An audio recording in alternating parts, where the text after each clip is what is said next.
Some years ago, I became ill in the middle of the night, and was unable to leave the bathroom due to nausea. By morning I was feeling better, but had a slight fever, so I decided to take the day off work and go to the hospital. After the blood sample was taken and the examination was over, all I had to do was wait for the results. Well, I thought I could just get some medicine and go home right away. But the doctor said, "Well, I guess you must be hospitalized." What? Hospitalized? I could not believe my ears. The diagnosis was gastroenteritis, but the blood inflammation level was too high, so I was unexpectedly hospitalized. I negotiated with him, saying, "I don't want to be hospitalized." But they wouldn't listen to me, and I had to be hospitalized for the first time in my life. I was hospitalized suddenly and there was no bed available, so my room was in a private room some distance away. The cheerful nurse told me, "You'll be away for a bit, but if you need us, we'll be here as soon as you call us." So I began my hospital stay. Still, there was nothing to do.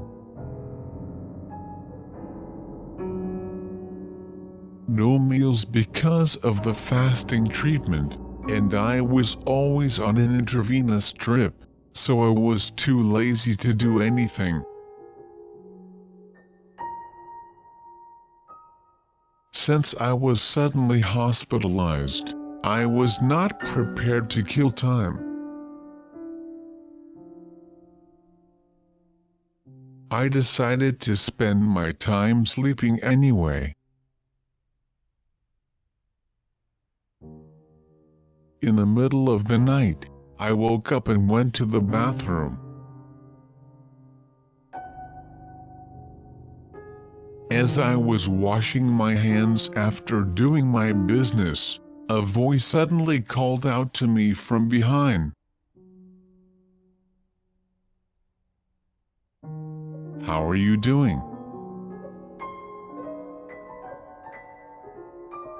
I was startled and turned around, and I saw a thin man in his 60s standing there. I said, "Oh, I don't feel so good, I can't eat." When I answered him, he smiled happily, and walked out of the bathroom. What on earth, I thought, but I went back to my room and fell asleep again. I met the man in the hallway and other places often after that. But I realized something was weird. He would ask me, "How are you?" And when I would answer, he would laugh and leave, but that was all. I tried to make small talk with him, but he ignored me and left all the time. If he doesn't want to have a conversation, why does he talk to me?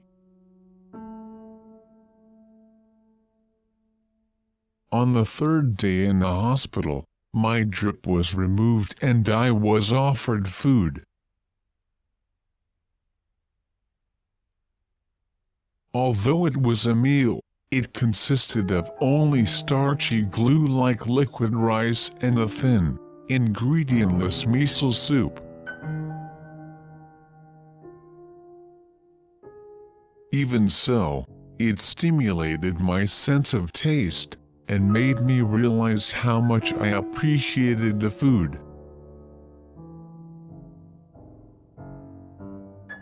That night, when I went to the restroom, I ran into the man again.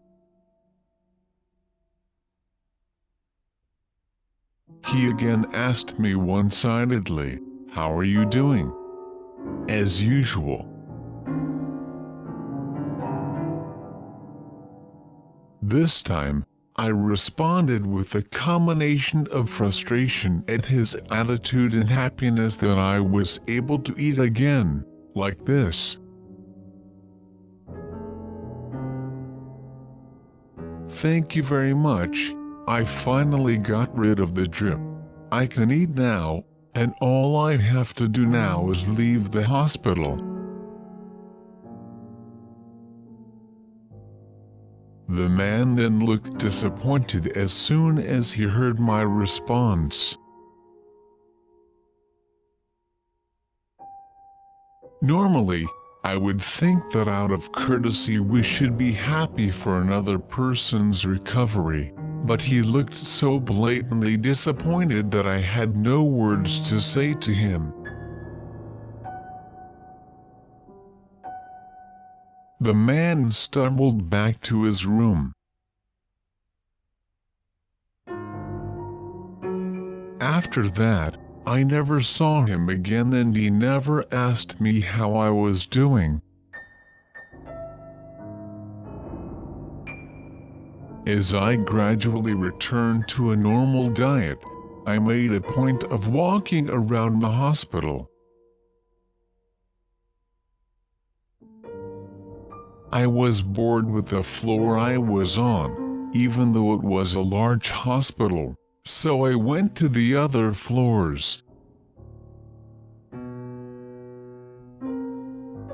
As I wandered around, I came across a patient being moved on a stretcher. A nurse was saying to him, "You're going to take a bath now, let's freshen up." I guessed from the nurse's words that the patient was going to take a bath. The patient was bedridden and not responding at all. I moved to the end of the corridor and tried not to get in the way. As we passed each other, I looked at the patient's face and was startled. It was the same man who had asked me how I was doing. On my way to the nurse's station, I asked them a question that was on my mind for a long time, even though I knew it wasn't appropriate. What is the illness of the patient who was just brought on stretcher? They said, "Oh, I'm sorry. We can't answer such private questions." I answered, "Well, it's true, I am a patient in this hospital on the floor below, and he sometimes talks to me, so I was curious. I'm sorry." As soon as I said that, there was a strange atmosphere and the nurses looked at each other. Then, one of the nurses said, "Oh, I think you must have been mistaken. He was bedridden and unconscious for a long time, and if he could walk, his family would be so happy with crying. I completely lost my words.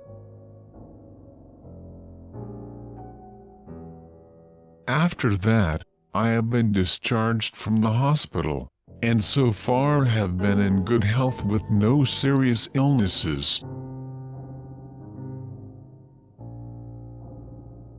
What happened to the bedridden man? I am concerned, but as a stranger, I cannot pry into his life. I wonder what happened to the man who called out to me.